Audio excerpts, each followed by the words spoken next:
The autumn rain drummed softly against the tall windows of the mansion as Robert Harrison pulled his silver Mercedes into the circular driveway. He was 3 hours earlier than expected. The important business meeting in downtown Chicago had been canceled at the last minute, giving him an unexpected gift of time. Robert sat in his car for a moment, watching the raindrops race down his windshield. At 42, he had built a successful investment firm from the ground up.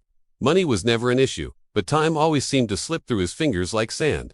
Between board meetings, client calls, and business trips, he felt like a stranger. In his own home, his wife Sarah had passed away 2 years ago after a long battle with illness. Since then, he had thrown himself into work even more, leaving his 2 children, 8-year-old Tommy and 10-year-old Emma, mostly in the care of their live-in maid, Maria. Maria Gonzalez had been with the family for 3 years. She was a quiet woman in her 30s who had immigrated from Mexico to build a better life for her own daughter back home.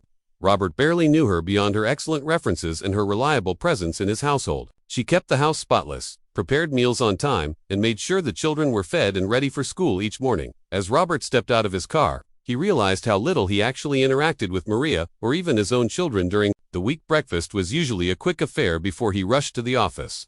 Dinner often happened after the children had already eaten and gone to bed. Weekends were filled with catching up on work or attending business functions. The front door opened silently under his key. The house felt different somehow. Usually, when he came home, there was only the soft hum of the air conditioning and perhaps the distant sound of a television. But today, he heard something else. Laughter. Real, genuine laughter, coming from the direction of the dining room. Robert loosened his tie and walked quietly toward the sound, his expensive leather shoes silent on the marble floor. The voices grew clearer as he approached. He could hear Emma's giggle, Tommy's excited chatter, and Maria's warm, accented voice responding to them in gentle tones. As he reached the doorway of the formal dining room, Robert stopped and peered around the corner. What he saw made his breath catch in his throat. The grand dining table, which was usually set with fine china for his solitary meals, had been transformed. A simple white tablecloth covered the polished mahogany surface. In the center sat a beautiful chocolate cake decorated with colorful candies and what appeared to be handmade frosting flowers. 2 slices had already been cut and placed on regular dinner plates. Not the expensive china that was typically used. Emma sat on one side of the table, her blonde hair pulled back in a neat ponytail, wearing her favorite purple dress. Tommy was across from her in a yellow polo shirt, his dark hair still slightly messy from school. Both children were smiling brighter than Robert had seen in months, but it was Maria who captured his attention. The usually reserved woman was wearing her typical maroon uniform dress with a white apron, but today she also wore something Robert had never seen before, a genuine, radiant smile. She was placing a 3rd slice of cake in front of Tommy, ruffling his hair affectionately as she did so. "Tell me again about the dragons," Emma was saying, taking a bite of her cake. "Well," Maria said, settling into a chair between the 2 children, "in my village in Michoacan, my grandmother used to tell us about the friendly dragons that lived in the mountains. They weren't scary like in the movies. These dragons helped protect the villages from storms." Robert stood frozen in the doorway. He had never heard Maria speak so freely, so warmly. Her English, which she usually kept simple and formal around him, flowed naturally as she wove her story. "Did they breathe fire?" Tommy asked, his eyes wide with wonder. "No, mijo," Maria laughed softly. "They breathed flowers, beautiful, colorful flowers that would bloom even in winter, bringing hope to the people." Emma leaned forward, completely captivated. "I wish we had dragons like that here." "But we do," Maria said mysteriously. "Sometimes they're not dragons at all. Sometimes they're just people who care about you and want to bring a little magic into your day." It was then that Robert noticed the decorations. The formal dining room, usually stark and pristine, had been gently transformed with handmade paper. Flowers taped to the walls. They were simple, clearly made by children's hands, but they brought warmth and life to the usually cold space. "Maria," Tommy said suddenly, "are you sad that you can't see your daughter on her birthday?" Robert's chest tightened. He had completely forgotten. Today was Maria's daughter's birthday.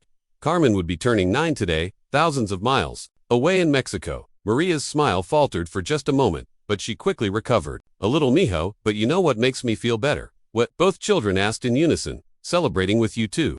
You make me feel like I have family right here." Emma reached over and took Maria's hand. "We are family. Daddy says family isn't just about blood, it's about people who love each other." Robert felt his eyes begin to sting. When had he said that? He couldn't remember having such a conversation with Emma, but apparently, the words had stayed with her. "That's right, Princessa," Maria said softly, squeezing Emma's hand. "And today, we celebrate Carmen's birthday by making our own little family celebration here." Tommy jumped up from his chair. "I have an idea. Let's sing happy birthday to Carmen, even if she's far away. Maybe she'll feel it in her heart." That's beautiful, Tommy, Maria said, and Robert could hear the emotion in her voice. The three of them began to sing Happy Birthday in a mixture of English and Spanish. Maria taught the children the Spanish words, and their young voices blended together in the most beautiful sound Robert had ever heard in his house. As the song ended, Robert realized tears were streaming down his face. Here was this woman, missing her own daughter, Tara Blay, creating magic and joy for his children. She was giving them something he had failed to provide: presence, warmth, and genuine connection. He watched as Maria served the children more cake, listened to their school stories, and answered their endless questions about Mexico, dragons, and life. She was filling a role he had abandoned not just as a caretaker, but as someone who truly saw and valued his children. Robert quietly backed away from the doorway and walked to his study. He sat behind his mahogany desk and thought about what he had witnessed. Maria wasn't just an employee, she had become something precious to his children, a bridge between their motherless world and the warmth they desperately needed. That evening, after the children had gone to bed, Robert found Maria cleaning the kitchen. "Maria," he said softly. She turned, surprised to see him. "Mr. Harrison, I didn't know you were home. Is everything okay?" "Everything is perfect," he said, and meant it. "I saw the birthday celebration today." Maria's face flushed with worry. "I'm sorry, sir. I should have asked permission to use the dining room. I just thought." "Please," Robert interrupted gently. "Don't apologize. It was beautiful." He paused, gathering his courage. "I know today is Carmen's birthday, and I know you miss her." Maria's eyes filled with tears. She tried to blink away. "I want to do something," Robert continued. "I want to fly Carmen here for Christmas. And you, Maria, you're not just our maid, you're family. And family should be together for the holidays." Maria stared at him, speechless. "My children love you," Robert said. "And after what I saw today, I understand why. Thank you for giving them what I forgot how to give them myself." As Maria wiped away her tears, Robert realized that coming home early had given him the greatest gift of all, the chance to see the love that had been flourishing in his own house, and the opportunity to become the father his children deserved.